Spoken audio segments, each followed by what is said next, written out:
night lesson in John's Gospel. And if you remember, if you were here last week, I'll just very fast review. There was sort of one word that we focused on. And I don't know if anybody remembers what that word was. Believe? No. Okay. It was, in Extra? English, it would have been offense. Offense. You take offense of this. What was the word? What was the Greek word? Anybody remember that? It was scandalon. Remember that? Scandal. You know, right now, you may remember there was a big scandal going on over with the crown, right? With Prince Andrew, right? Okay. And the scandal was something like, in our vernacular, there's something that means it's like something was done immoral and causing a big public outrage, right?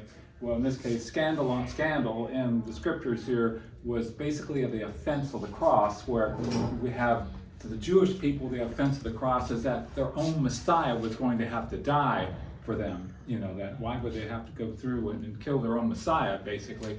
And yet for the Greek world, it was how indignant, this foolishness, basically, this story. So this was the scandal of the cross, the offense of the cross. We talked about that because in our passage last week, Jesus basically talked to the crowd. He was like, "Does this offend you?" is what he was saying. Because remember, all the people, all the disciples, all of them were leaving. Basically, he was saying, "Is what I'm saying offending you?" And this is the scandal. This was the scandal. Okay, let's move on into today's passage.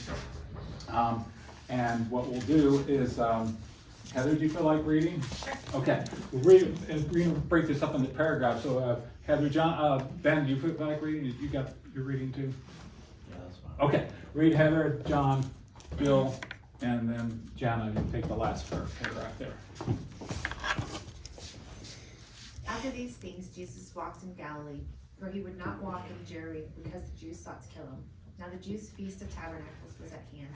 His brethren therefore said unto him, Depart and go into Judea, that the disciples also may see the works we're doing. For there is no man that does anything in secret, and he himself seeks to be known openly. If you do these things, they shall shew themselves to the world. For neither did his brethren believe in him. Then Jesus said unto them, My time is not yet come, but your time is always ready. The world cannot hate you, but me it hates, because I testify of it, that the works therefore are evil.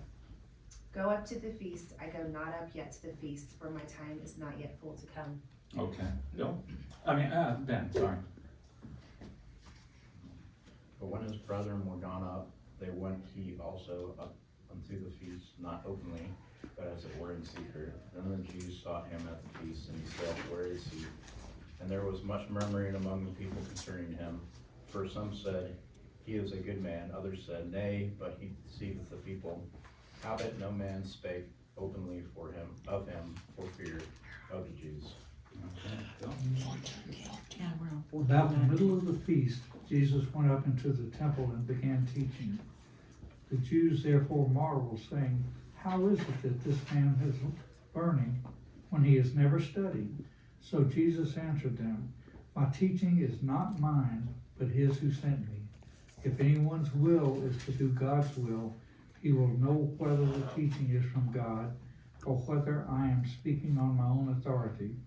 The one who speaks on his own authority seeks his own glory, but the one who seeks the glory of him who sent him is true, and in him there is no falsehood. Has not Moses given you the law? Yet none of you keeps the law. Why do you seek to kill me? The crowd answered, You have a demon. Who is seeking to kill you? Jesus answered them, I did one work, and you all marvel at it. Moses gave you circumcision, not that it is from Moses, but from the fathers. And you circumcise a man on the Sabbath. But if on the Sabbath a man receives circumcision, so that the law of Moses may not be broken, are you angry with me because on the Sabbath I made a man's whole body well? Do not judge by appearances, but judge with right judgment. Thank you. All right. I'm going to read this one here so figure out where you are. But anyway, so what we have here is kind of a long passage. There's 24 verses. We will be bold and attempt. We're going to get through this amount of verses, but there's a lot of content in it. And it's a significant passage here as we'll get through and we'll see things a little bit more clearly. So we start with the idea of after this, it says Jesus went about in Galilee, right? He would not go about in Judea, and why was that again? Because the Jews wanted to Jews kill wanted him. to kill him, right? So after this does not imply a direct sequence. We've discovered that in John multiple times. It means eventually it's going to get there, but it doesn't necessarily mean immediately after. So in this case, for instance, he's going to hang around and go to Galilee for another 6 months. Okay, so that's kind of a long time, but it means after this does not mean just simply immediately sequential. So, but this is basically the end of where John is going to put Jesus in Galilee. After this, Jesus will not show up in Galilee anymore. It's the end of his Galilean ministry. And it says the Jews, essentially, more precisely the word, the Jewish authorities, that is, who were in Judea seeking to kill him. Was Jesus fearful of the Jews? Is that No, why he not avoided? fearful. No, Okay. Why wouldn't he go down there? His time has not yet come. Because we're going to find out that it's exactly right. It wasn't the timetable, right? He Right. did not fear them, but he knew eventually he was going to be facing them, and they were going to kill him. But at this point, it just wasn't the time set up. But probably they, if you were a Jew back down there, and maybe you were sort of surmising that. but that wasn't the only time that Jesus said it was not my time. You're quite right, and you're absolutely right. We're going to get to that in just Okay. a short bit here. Sorry. Still thunder. Anyway, Yes, okay. sir. So, why did they wish to always kill one step Jesus? ahead. Anybody remember? What? Why did they want to kill him? Because he was saying he and the Father are one, Right. and Very good. There's Blasphemy. one point. Blasphemy, and because he was also showing their sins. Okay, yes. He was And bringing light to it. what was the sort of specific acts that he did that just sort of, there were two events that kind of really just He toasted healed these somebody on the Sabbath. Right. Yes. And what did he tell that person to do? Pick up your Mat mat and walk. Right.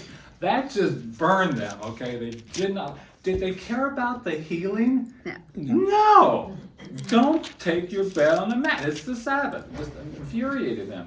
Okay, and what was the other act? It happened earlier. Is this when the disciples were taking wheat off of the, Nope, while they were in eating? John's Gospel. In John's Gospel. Oh, okay. When he Think earlier, cleansed the John tents, chapter 2. the temple. The cleansing of the temple. All these things, 6 months ahead of that. So would it just sort of burn them to have this guy do this stuff and do such an atrocious act, right? Would you expect that? I mean, I always read that as they were looking for any reason at that point, because I find it hard to believe that the Pharisees would have thrown such a fit if some man had picked up his mat and left the area at that given moment. Generally, they might have just scolded him, but Right. it became this scandalous thing, Right. because they were looking for something with which to convict Jesus of his. Well, I'm sure there were other things, but this was the stories that we have in John, and it was clear to them, this really triggered them. It was you can just read the text and you just get the idea they were just boiling, why did this fellow tell you, who is this guy that did this, sort of like. So I'm sure there were other events, but these are the ones that John focuses on that we'll pull out. Yeah. Okay, so we're told that it was now the Jews' feast of booths was at hand. Heather, you said tabernacles in your version there. Do you have King James, what that is? Yeah, I switched through each year to see different versions. What was So it? I said this year we're on King James. Yeah, Okay. like each year I kind of switch. No, well, that's fine, whatever you use, I just wanna know which one it was. So it's tabernacles, our version says Feast of Booths, and the English Standard Version. 6 months earlier at Passover was John 6. So the John 6 event, the story of John 6 occurs 6 months earlier, Passover. Now we're at the Feast of Tabernacles. What was the Feast of Tabernacles about? Anybody kind of remember? How they journeyed through the wilderness, and they took the tabernacle with them. So it was those temporary dwellings that they had. Right. And I'll add to it, essentially that it was, all these feasts basically were associated to some degree with the year, what went on in the year, usually the crops and so forth. Now Passover, of course, had to do with the sheep, the lambs and all. But most of these had something to do with the agricultural kind of seasons. And we find this is the season of the harvest of like grapes and things. And so this was an important feast. It was very celebratory. And in Leviticus, see, John, I don't have that up there. John 5:18. Oh, okay. John 5:18. Back on why they were seeking to kill Jesus. Larry. I did not turn to 5. Got to do a back step here. I'm sorry. 18. This is why the Jews were seeking all the more to kill him, because not only was he breaking the Sabbath, but he was even calling God his own Father, making himself equal with God. Right, exactly. So that was the point that I was trying to make, that you all were right on there. All right, so back in the Feast of Booths. And now what I wanted to read to you was Leviticus 23:39, just a few verses there. And just, I'm going to emphasize a couple words there, just kind of catch them as I emphasize them. On the 15th day of the 7th month, when you have gathered in the produce of the land, that means the harvest, you shall celebrate the feast of the Lord 7 days. On the first day shall be a solemn rest, and on the 8th day shall be a solemn rest. And you shall take on the first day the fruit of splendid trees, branches of palm trees, and boughs of leafy trees, and willows of the brook, and you shall rejoice before the Lord your God 7 days. You shall celebrate it as a feast of the Lord for 7 days in the year.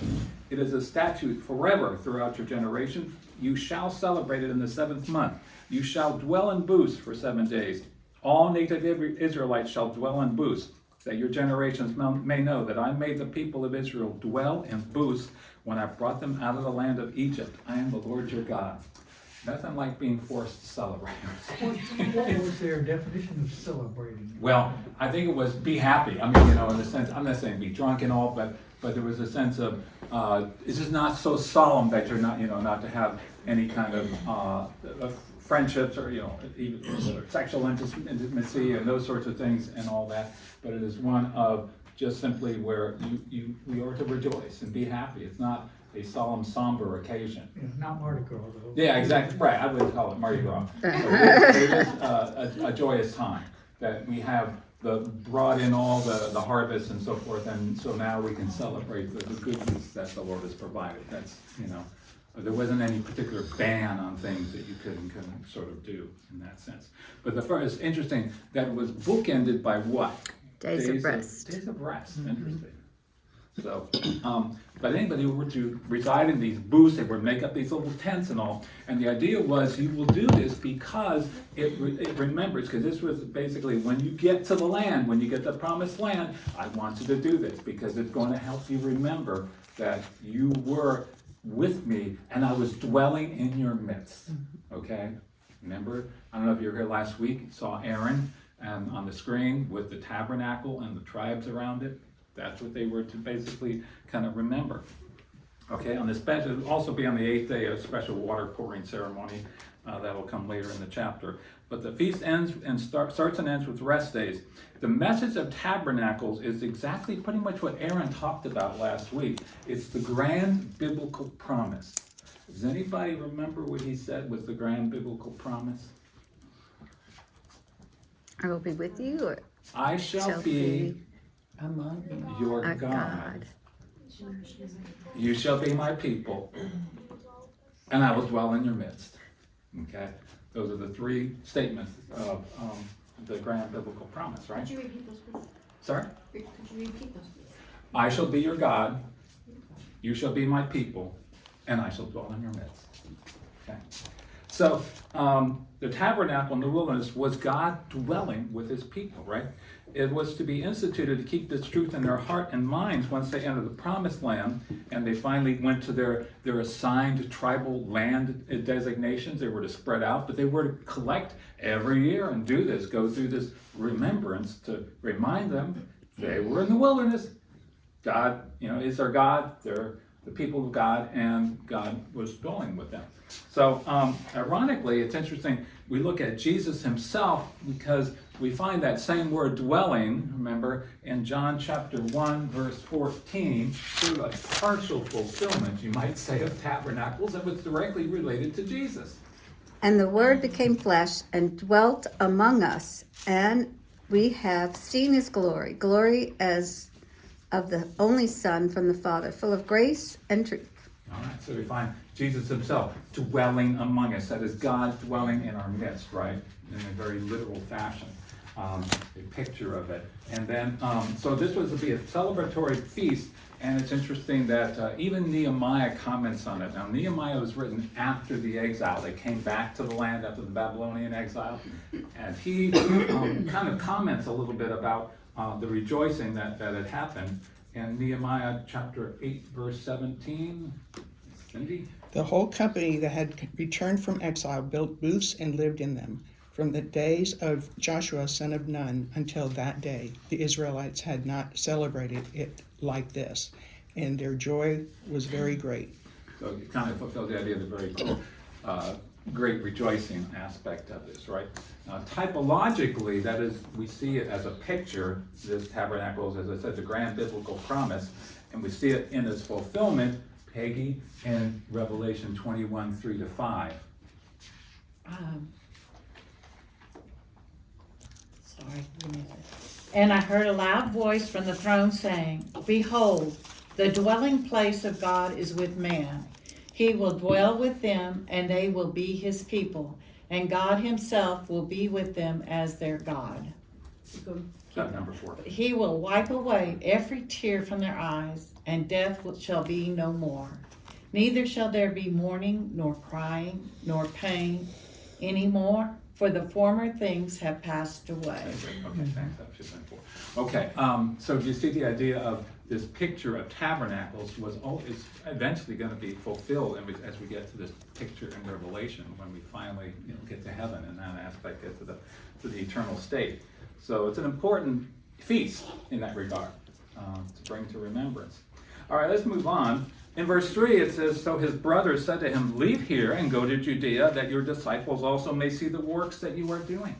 For no one works in secret if he seeks to be known openly. If you do these things, show yourself to the world. For not even his brothers believed him. So, who are Jesus' brothers? The disciples? No, No. his No. actual Oh, brother. his real Yeah, brother. half brother. Jay, Okay. Jude, His half siblings. I don't know names. James. James and Jude. Probably and all. But the point is there that Mary was not the eternal virgin or perpetual virgin, I guess maybe is the language they use.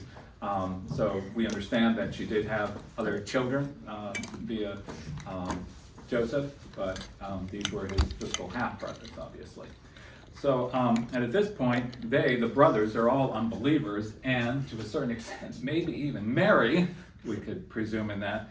In Mark 3:21, there's I have that. And when his family heard it, they went out to seize him, for they were saying, he is out of his mind. so they thought he was delusional. Okay, delusions of grandeur.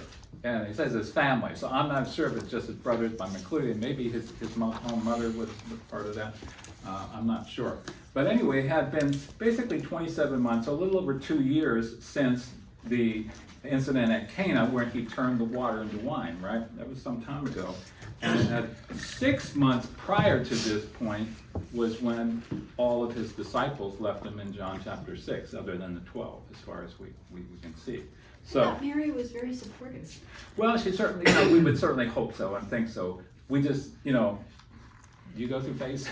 I don't think she had full understanding, Right. but she had treasured up these things in her heart over what was told to her over the years, so I doubt that she didn't believe who he was, but she didn't fully understand Yeah.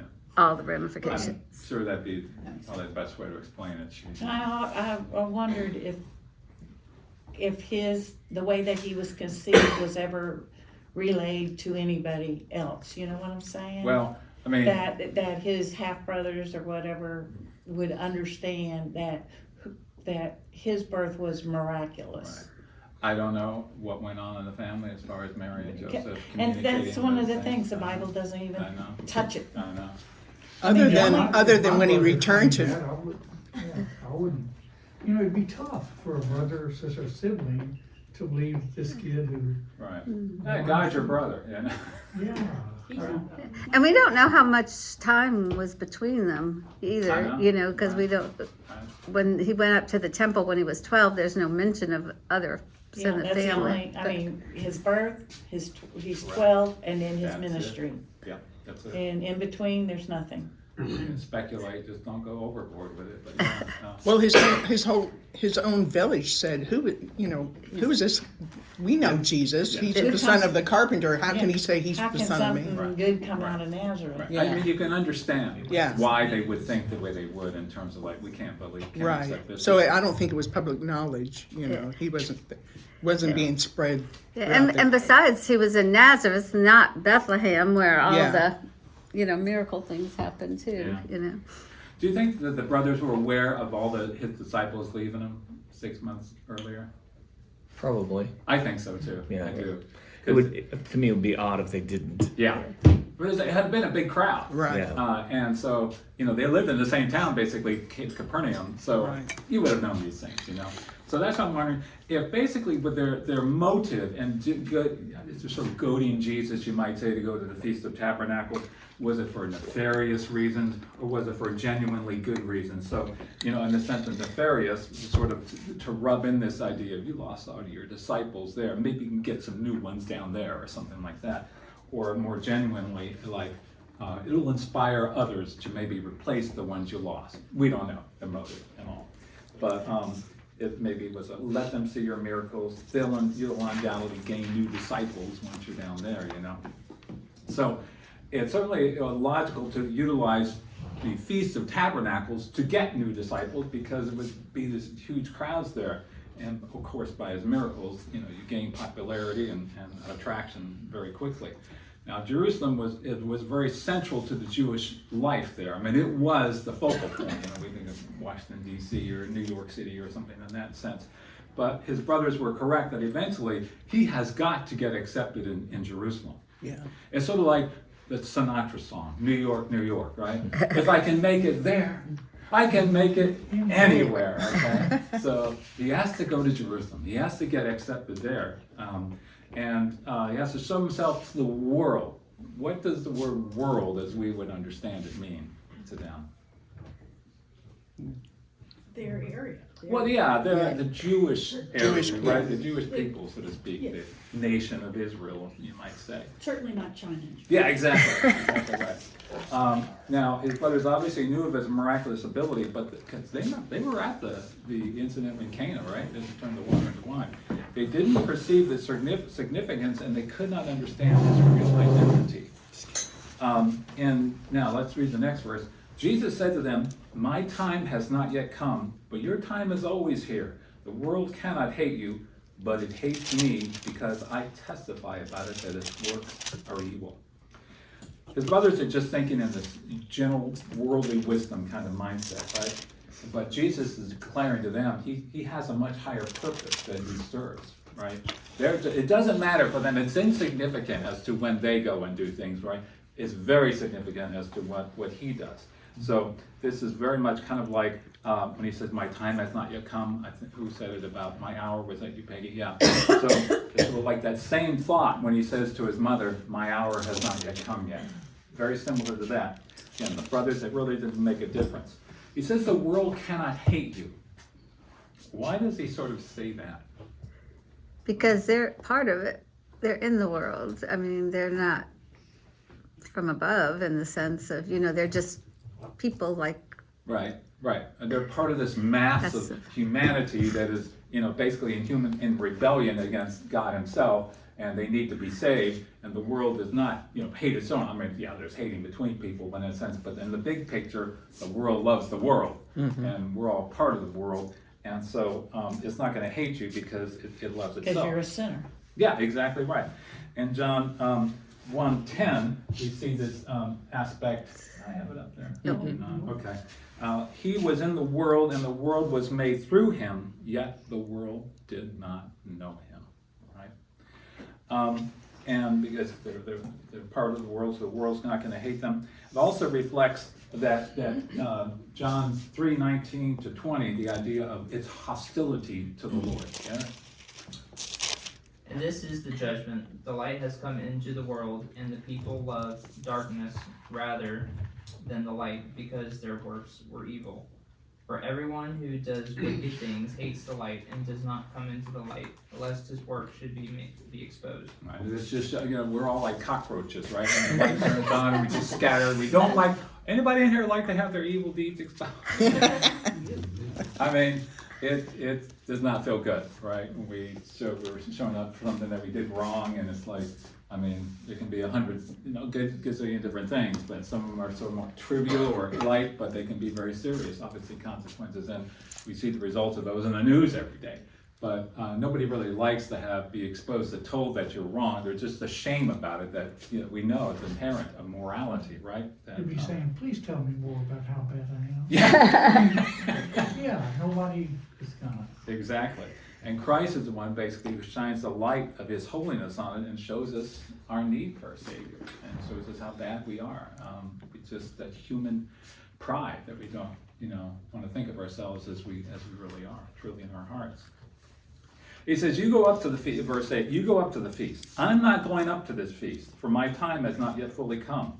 After saying this, he remains in Galilee. So he urges his brothers, he insists on them, you go ahead, right? Mm-hmm. I'm not going to this. He separates himself from this, and so their purposes are not his purposes. Now, is there a problem when he says, I am not going up to this feast? What happens? He goes to the He feast. goes up to the feast. Is Jesus lying? No, Oh, no. Why do you say that? Because he wasn't going at that time. at that, yeah. Very good. Very good. Was it a my requirement time to has- go to Jerusalem for this feast? Well, technically, it's one of those feasts that you would go to as mandated in the book of Leviticus, I think it is, where they say you will go to Passover, Feast of Weeks, and Tabernacles. Those are the three sort of mandatory ones. So it's sort of interesting, but even Passover, remember, he stayed in Galilee because ultimately he was the fulfillment of the feast. So it's like he didn't really need to go. He was the feast in its essence. But as we look at this idea of the tabernacles, it was one that you would go to, in normal conditions. Yes, you would. But he says that he is not going up. Peggy, you said that it was not even his time, and we want to look at this because it is a little distinctive. Now, there's a couple of reasons why we can say he's not telling the truth or something. The idea there was one. In your ESV's Bibles, you will see above the word "not" at the end of it a little superscript, and if it relates down somewhere? Number 3. What's it say? It says some manuscripts add yet. Right. So some of the variants, you will see, I am not yet going up to the feast, okay? Most people think, NIV says that too. Okay, most experts sort of think, that was really maybe added just to help soften the issue there.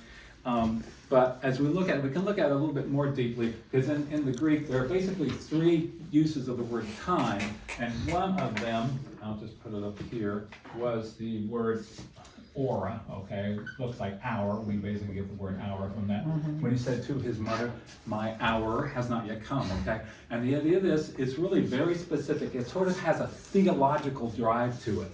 So in this case, the idea that he's striving to the cross. He's looking in the future to the cross. We'll see when he says, my hour has not yet come, he's referring ultimately to that. Because in John 17, he will say, the hour has come, okay? So, and that's how we look at this. Now, the second one, they use chronos. You get chronometer, chronology. like your watch, kind of like, right? So in that case, it's sort of like a period of time, an extent of time. And when we look at that, we can think of what happened in John chapter 5. And you remember it says in there that this invalid had been there for how many years? 38 years. And it says Jesus knew he had been there for a long time. Chronos is the word used there, okay? And if we look at John 5, John 2, talks to his mother. The last one, it is word used here in this one is kairos, a little bit different, and it basically means an event or a point in time,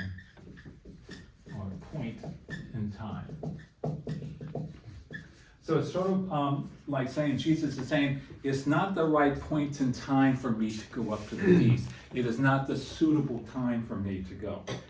Does that make an understanding of it? So he is not lying in the sense of, hey, I said it wasn't going in, now I'm showing up. What are you gonna think about that?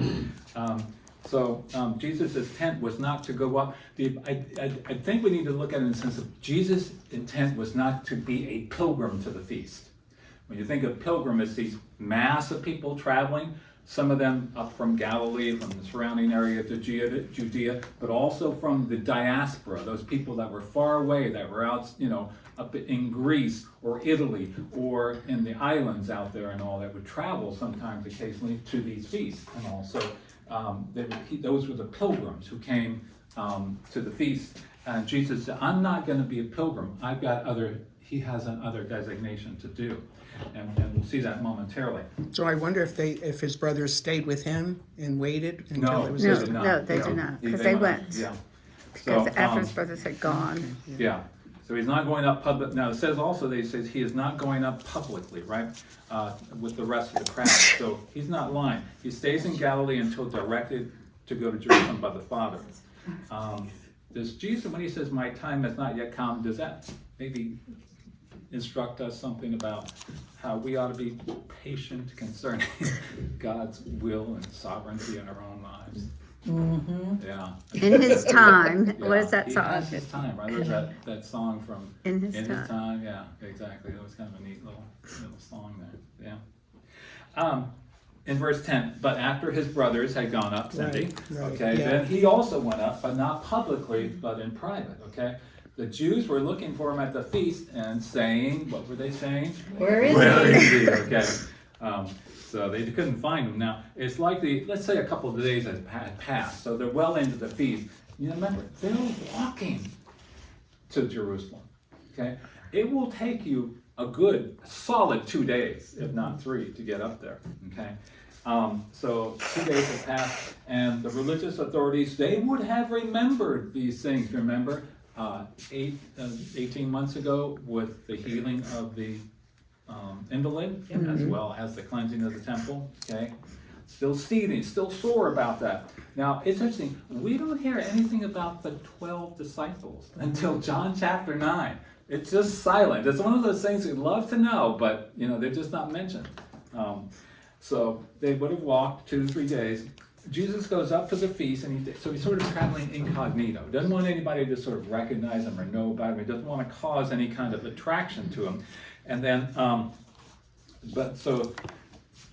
like his half-brothers, many of the crowd assumed that he was going to show up at the feast. Now, there are 4 groups, sort of names of groups in this chapter here, basically. We have the brothers, okay, his physical brothers, and then we have Jesus, presumably with his 12, and then we have the Jews, and then we have the crowd. There's sort of 4 groups, and we're going to see. Oftentimes we can kind of distinguish between them, but sometimes it gets a little messy, I think, in the chapter as to who exactly is doing the conversing and who he's talking to. We'll see that as we go through, but it's just be aware that there are the groups, and sometimes it's not as clearly made sense of, distinguished as we go through it. Okay, so you got kind of these 4 groups. So, and the Jews, how does John typically, who is John referring to when he says the Jews, as we've gone through the book so far? Pharisees. The The Pharisees. The religious leaders. The religious leaders, that includes Pharisees, Sadducees, and other people who sort of ran the joint under the Romans, okay? The tax collectors. Yeah, but essentially, what was their attitude to Jesus? Hostile. It was hostile, generally hostile, okay? And they were established, it was a religious world organized and established apart from faith in Jesus. It did not necessarily denote the whole nation. And it typically refers to, kind of generally speaking, the Jews around Judea. This was the focal point of Judaism, okay? Now, when it talked to people or crowds or masses, what do you think that would be?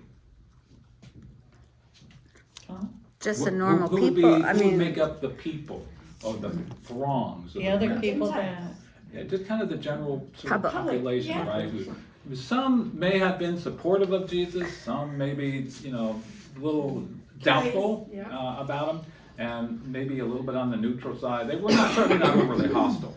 And then you had Okay, so anyway, the Jews were on the lookout for Jesus. Now, this was obviously for malevolent purposes, right? They were not looking to give him some gifts. This was to make sure that they did him in, right?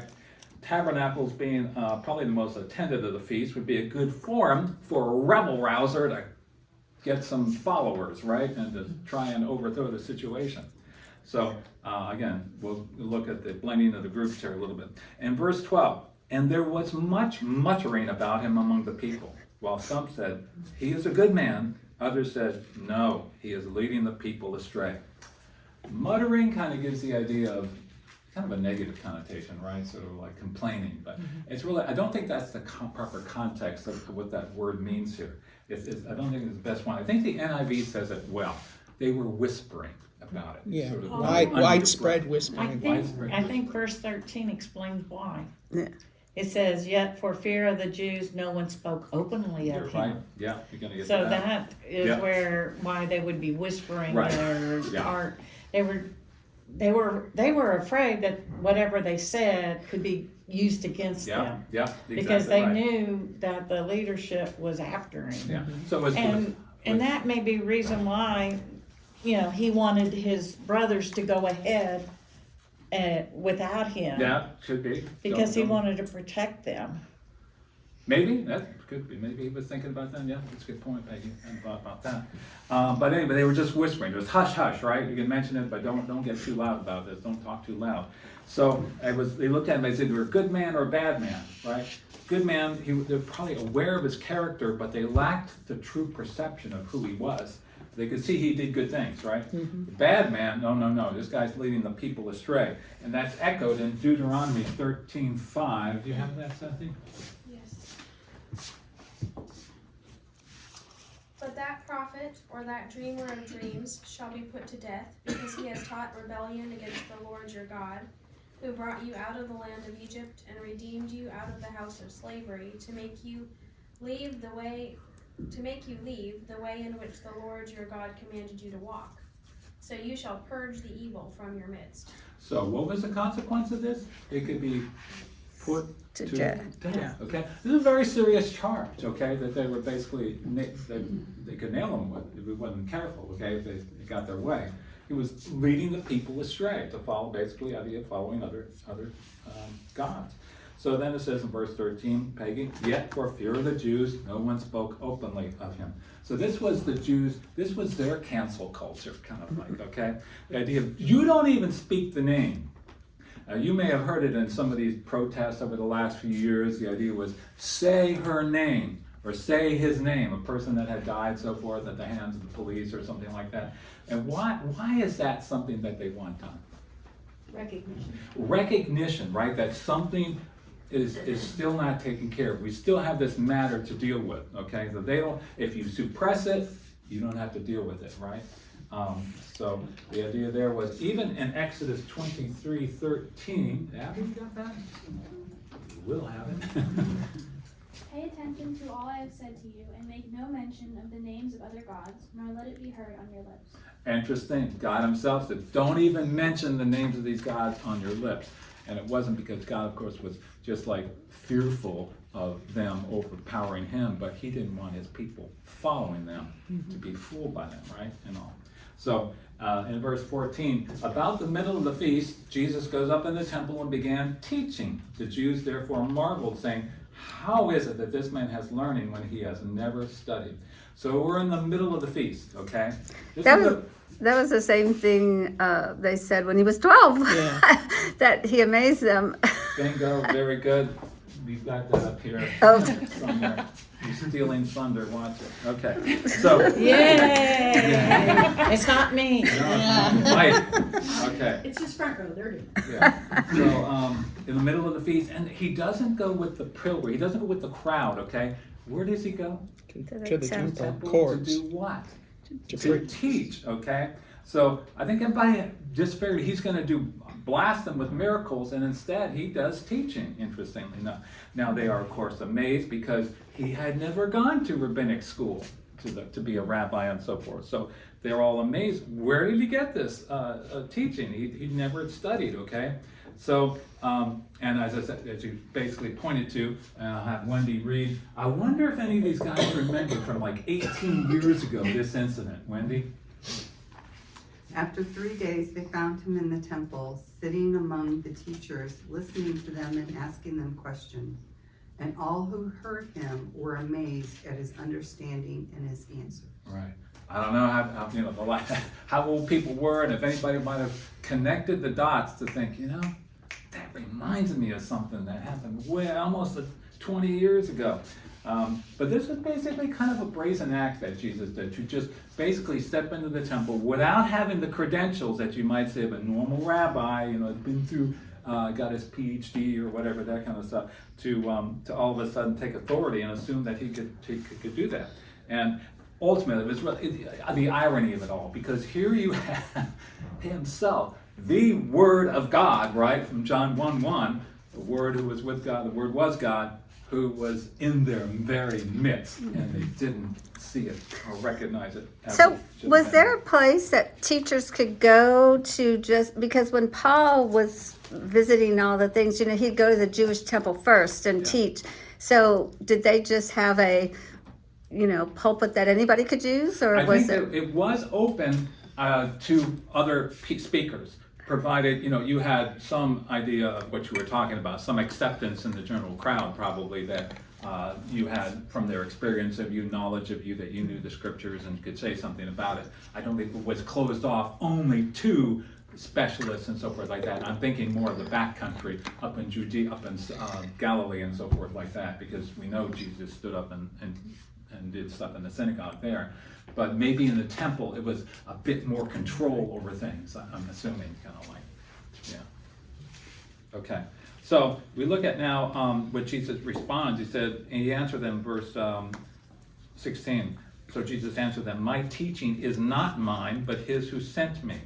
And it's kind of important in here. He declares the source of his teaching is not coming from himself, but from another. He's not claiming his own authority. If he did this, he could have been delegitimized. He could have been discredited if he was just, that's just you talking. Who's behind? Where do you get this authority to teach? And he's claiming his right to teach basically is from divine authority, right? The sending one, the one who sent me. And remember, he used this back in chapter 5 an awful lot. I don't forget how many times it was said, the one who sent me, the one who sent me, right? And that was all done in Jerusalem, by the way, in John chapter 5. So he states his unity of the message with the one who sent him is of divine origin, stressing he did not originate this teaching from himself or in human understanding. It was from divine origination.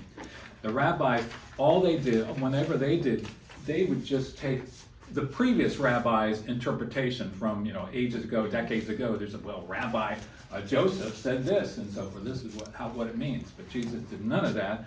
Clean the slate as far as that. He had his own authority. Remember the idea he taught as one who had authority, not as one of the scribes. Yeah. Remember that?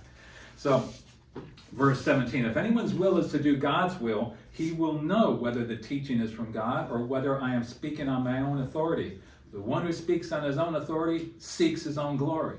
But the one who seeks the glory of him who sent him is true, and in him there is no falsehood. Verse 17. What is Jesus saying there? That he got his knowledge from his Father. Okay. He was doing God's will. Yeah. Yes. Well, he's saying that. But he says, if anyone's will is to do God's will.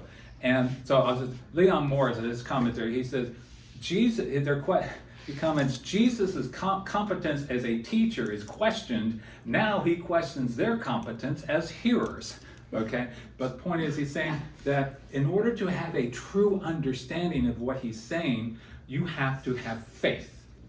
Faith comes first before the understanding, ultimately, of what the spiritual truth is. That's what he's getting at. And it comes from God. Yes. It's sort of like a truly sincere follower of God, one of faith, would have the discernment to know whether what Jesus speaks is from God or if Jesus is speaking out of his own accord there. Augustine said it well in his Confessions. It's rather than ask to understand in order to believe, Augustine argues that we should believe in order to understand. That's the order of things, is ultimately.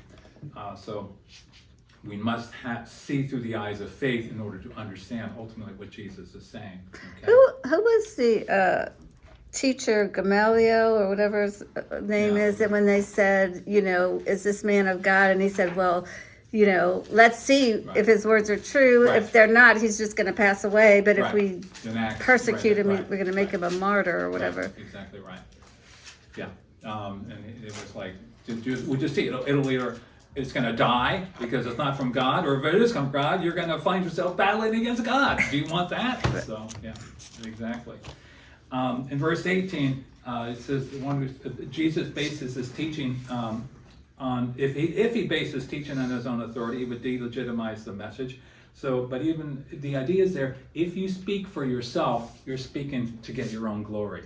And Jesus says, no, I'm speaking, when we speak on behalf of somebody else, whose glory are we speaking for?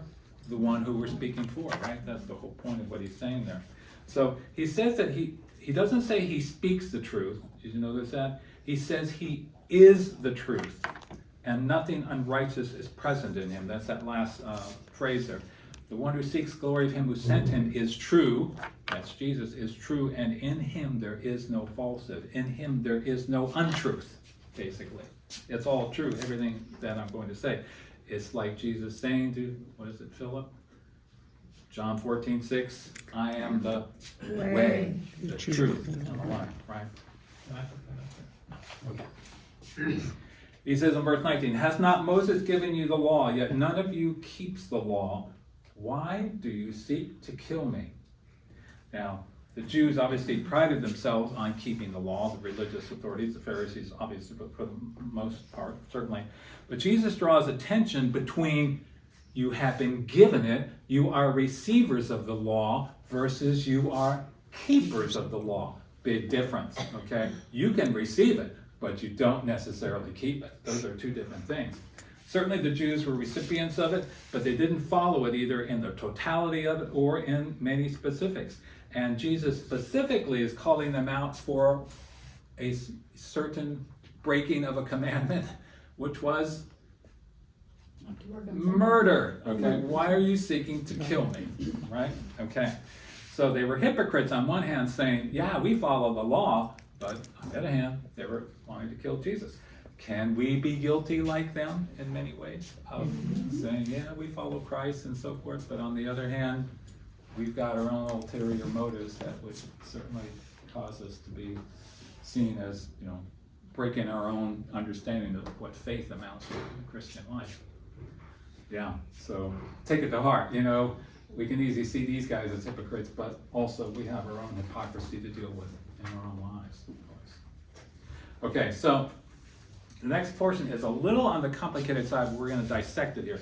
The crowd answered, you have a demon. Who is seeking to kill you? Jesus answered them, I did one work, and all of you marveled. We'll start with the crowd answered, you have a demon. So it says the crowd. The crowd answers. Who was the crowd? Again, just sort of the general people back there, right? General population. Yeah.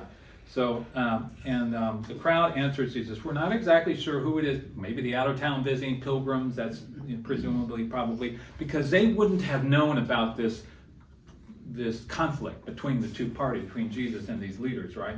So well, don't accuse us of wanting to kill you. You got paranoia, dude. You got problems, okay, is sort of what they're saying. You must have a demon. And so they accuse him of being demon-possessed, or at least suffering paranoia. Notice Jesus never really directly answers that question. Oftentimes he'll bypass a question, just do straight something else here. It's exactly what he does here. And it's somewhat self-fulfilling, because even though they're not saying we never want to kill you, basically, what are you talking about? In 6 months' time, they're going to want to kill him, okay? Crucify him. So it's sort of like Jesus doesn't answer it in some ways, because, yeah, they are going to want to kill him. But, so it's a mixed crowd present, but Jesus' words are pointed really, he bypasses this crowd. He's pointed his words at the religious leaders. He will say basically, Jesus answered, I did one work and you all marvel at it. So he's really going back to the religious leaders. What specific work is he pointing to when he says, I did one work and you all marvel at it? The healing of that. The healing of that invalid a year and a half ago, okay? They did one, but this is the thing that really upsets you, okay? So Jesus is focusing on that, this one act of mercy that he did in John 5. And remember, they couldn't have cared less that he healed this guy. It's just, why did you do it on the Sabbath and tell him to go pick up his mat and walk? It's just like, it's the most trivial of foolishness here, right? And their marveling was not about the miracle. Their marveling had to do with Jesus telling him, disobey the Sabbath, basically. It seemed like to them, right? So the ESV then dropped. In verse 22, Jesus starts off with, Moses gave you circumcision.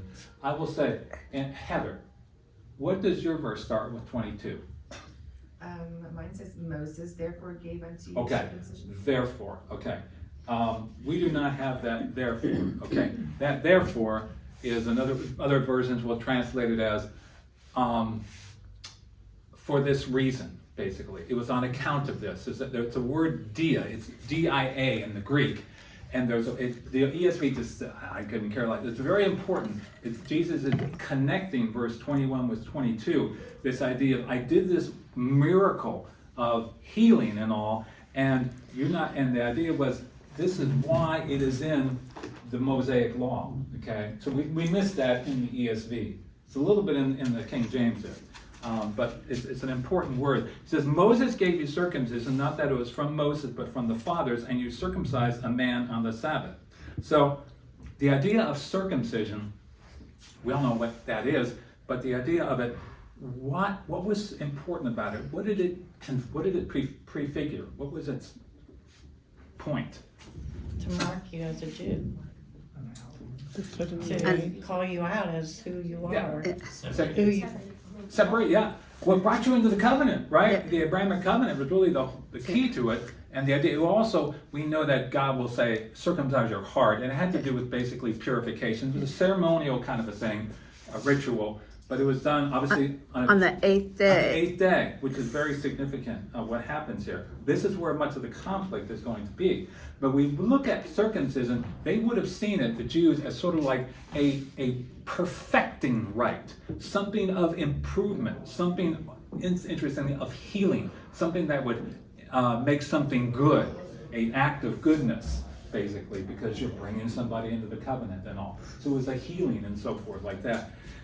Even though it was a very small thing to do, but it had a very big understanding. But Moses understood that circumcision went back to Abraham. That's why Jesus says, but from the fathers. Do you see that little word in there? Patriarchs. It was not started with Moses, it was started with Abraham. That's when it was instituted, okay?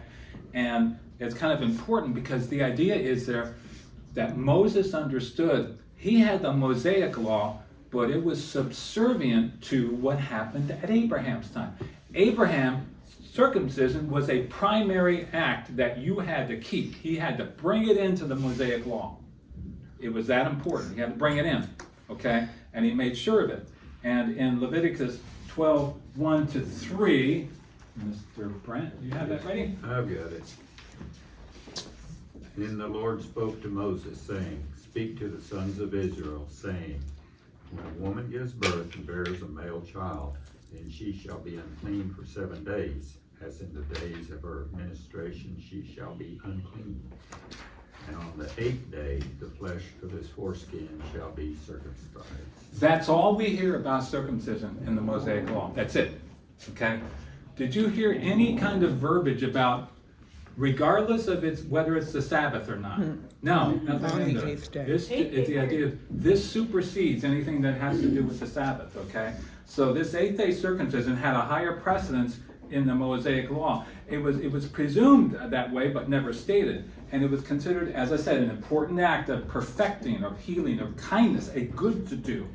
But it was never codified like that in the Mosaic law, as far as you shall, whatever the Mosaic law is, whatever or not is the Sabbath, right?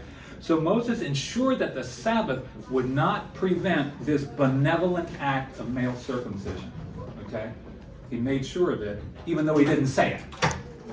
It was understood, Right. all right? But even Paul would speak of it. Let me just read this here, Philippians 3, 4-5. speaks of the 8-day Sabbath circumcision. Though I myself have reason for confidence in the flesh also, if anyone else thinks he has reason for confidence in the flesh, I have more, circumcised on the 8th day. Now it doesn't say the Sabbath, but of the people of Israel, the tribe of Benjamin, Hebrews, as to the law of Pharisee. So it was significant. Skipping of the, if you were to skip an 8th-day circumcision, okay, that was an atrocious thing to do. You would be breaking the law to do that. And so that would be even worse than just keeping the Sabbath on that and not doing it. So, hence, in verse 23, Jesus says, if on the Sabbath a man receives circumcision, so that the law of Moses may not be broken. Because it was a higher priority. It was something you had to do. It was a benevolence. It was a good thing to do. Jesus is arguing that Moses made this unstated provision in the law to allow deeds of mercy, healing, perfecting, by not specifically banning them on the Sabbath. In other words, like circumcision. So they had completely missed the point of what was the point of the circumcision and the benevolence act of it.